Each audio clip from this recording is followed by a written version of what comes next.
Hi, hello, welcome to my channel and today is 28 मई 2020। दैनिक जागरण के editorial section का topic है चुनौतियों को अवसर में बदलते योगी।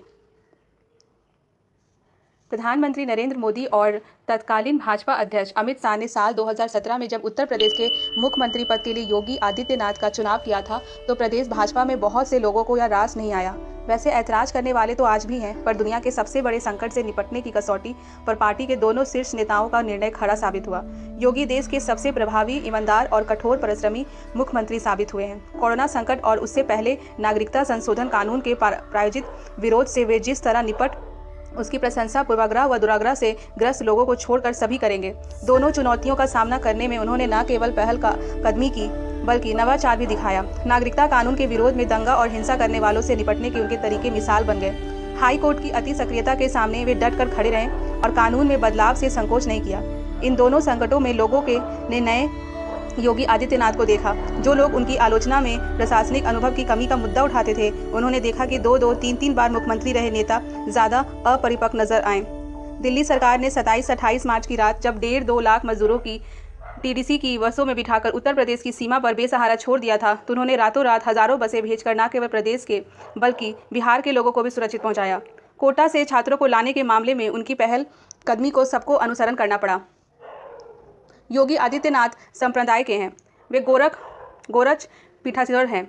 नाथ संप्रदाय देश का शायद एकमात्र संप्रदाय है जिसके संस्थापक गोरखनाथ और उनके गुरु मछेंद्रनाथ ही नहीं बल्कि उनके बाद के किसी पीठाधीश्वर ने अपने किसी गुरु को भगवान घोषित नहीं किया और ना ही कभी कोई व्यक्तिगत महत्वाकांक्षा दिखाई। भगवान राम ने सुग्रीव को समझाते हुए कहा था, सन्यासी से अच्छा राजा और कौन हो सकता है। इसे सिंहासन सत्ता का लोभ ना हो, वही न्याय कर सकता है। सिंहासन और सत्ता का लोभ इस संप्रदाय की संस्कृति में नहीं है। यह प्रकृति योगी को विरासत में मिली है। उनका धार्मिक सांस्कृतिक रूप तो लोगों ने देखा था, पर प्रशासक का रूप अब निखर कर आया है। योगी ने 20 लाख करोड़ रुपए के पैकेज की घोषणा के साथ ही उसमें उत्तर प्रदेश के लिए संभावनाएं तलाशने में देरी नहीं की। उन्होंने मोदी और शाह का यह गुरु मंत्र अपना लिया कि चुनौती को अवसर में बदलो और उसके लिए विद्युत गति से युद्ध स्तर पर जुटो। दूसरे मुख्यमंत्रियों और योगी आदित्यनाथ में एक बुनियादी फर्क है। बाकी राज्यों के मुख्यमंत्री प्रवासी मजदूरों को घर वापसी को एक समस्या के रूप में देख रहे हैं, पर योगी को इसमें अवसर नजर आ रहा है। उन्हीं के शब्दों में उत्तर प्रदेश के माथे पर पलायन का जो कलंक है, उसे मिटाने का यह सर्वोत्तम अवसर है। सर्वोत्तम अवसर बताकर भी थम नहीं गए। लौट कर आने वाले प्रवासी मजदूरों के कौशल के मुताबिक वर्गीकरण करके 14 लाख का डाटाबेस तैयार हो चुका है और बाकी का हो रहा है। 8 लाख प्रवासी श्रमिकों का राशन कार्ड बन चुका है। श्रमिकों के लिए सस्ती दर पर दुकान एवं आवास देने की नीति बन रही है। निवेशकों को आकर्षित करने के लिए श्रम कानूनों में आवश्यक सुधार पहले ही किया जा चुका है। यही कारण है कि चीन से निकलने वाली पहली कंपनी वॉन वेलेंस ने उत्तर प्रदेश को चुना। इसके साथ ही कामगार श्रमिक कल्याण आयोग की युद्ध स्तर पर तैयारी हो रही है। महात्मा गांधी ने कहा था, पहले ग्रामीण अर्थव्यवस्था का विकास करो और उसे आत्मनिर्भर बनाओ, पर नेहरू और उनके करीबी अर्थशास्त्री ने विकास का सोवियत मॉडल चुना। बाद की सरकारें भी इसी रास्ते पर चलती रहीं। इससे गांव और किसान की उपेक्षा होती रही। परिणाम स्वरूप गांव से शहरों की ओर पलायन होने लगा। शहरों और खासतौर से बड़े शहर विकास के टापू बन गए।